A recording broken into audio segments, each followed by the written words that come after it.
बहुत बड़ी गलती कर रहे हैं यदि आप भी इन्हें केवल एक संत मानते हैं। आज पूरे विश्व में जहाँ जहाँ नाम संकीर्तन और कथा हम सुन पा रहे हैं, कर पा रहे हैं, ये सब केवल श्री महाप्रभु जी की कृपा है। आखिर कौन जानता था वृंदावन को, कौन जानता था वृंदावन की भक्ति को। ये कथा है इस कलयुग में भक्त रूप में अवतार लेकर अपने प्रेम और भक्ति का विस्तार करने वाले श्री राधा गोविंद मिलित तनु श्री गौरांग महाप्रभु की। नित्य निकुंज मंदिर में श्री राधा श्याम सुंदर विराजमान है। उसी समय श्याम सुंदर के हृदय में एक विचार उदित होता है, वृंदावन लीला में मेरी 3 इच्छाएं अधूरी रह गईं। राधा रानी के प्रेम की महिमा क्या है, मेरे रूप की मधुरिमा कैसी है, और मुझे प्राप्त करके राधा रानी को कौन सा सुख मिलता है। मैंने माखन चुराने का, बंसी बजाने का एवं रास रचाने का सुख तो जान लिया, पर कृष्ण कृष्ण कहकर रोने में श्री जी को क्या आनंद मिलता है ये मैं नहीं जानता। तभी भाव विभोर होकर वे श्री जी से उसी प्रेम की याचना करते हैं, स्वयं को राधा कहकर निवेदन करते हैं, मुझे राधा प्रेम का आस्वादन करना है और आपको जब मेरा विरह होता है उसे अनुभव करना है। श्री जी करुणा से श्री कृष्ण को बहुत समझाती है कि आपसे ये नहीं सहन हो पाएगा, परंतु श्याम सुंदर के बार बार आग्रह करने पर श्री जी उनके सुख में ही अपना सुख जानकर अपनी माला अर्पित कर भाव का दान कर देती हैं। पर श्याम सुंदर को इतने पर संतुष्टि नहीं होती और वे श्री जी की अंग कांति की भी याचना करते हैं। तब श्री जी अपनी पीली चुंदरी अर्पित कर अपनी स्वर्णिम अंग कांति भी प्रदान कर देती हैं। गोविंद सो गो लियो, राधा सो लियो रा, 2 मिल एकै भय, प्रगट भय गौरा। यही है पृथ्वी पर महाप्रभु के अवतार की भूमिका। विक्रम संवत 1542 जब यवनों का आतंक चारों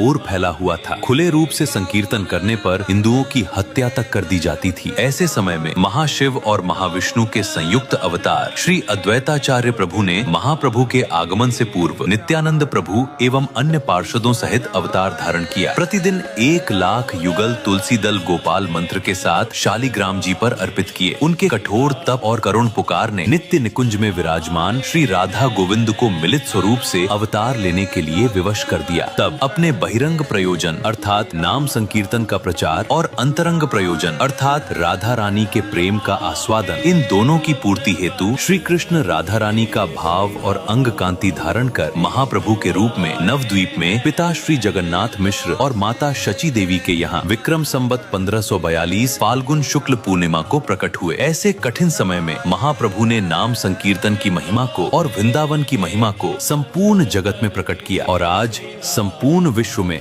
जहाँ कहीं भी नाम संकीर्तन हो रहा है, जहाँ भी राधा कृष्ण की भक्ति हो रही है, वह सब श्री महाप्रभु जी की कृपा से ही संभव हो रहा है। श्री गौरांग महाप्रभु के जन्मोत्सव की आप सभी को बहुत बहुत बधाई। श्री राधे श्याम।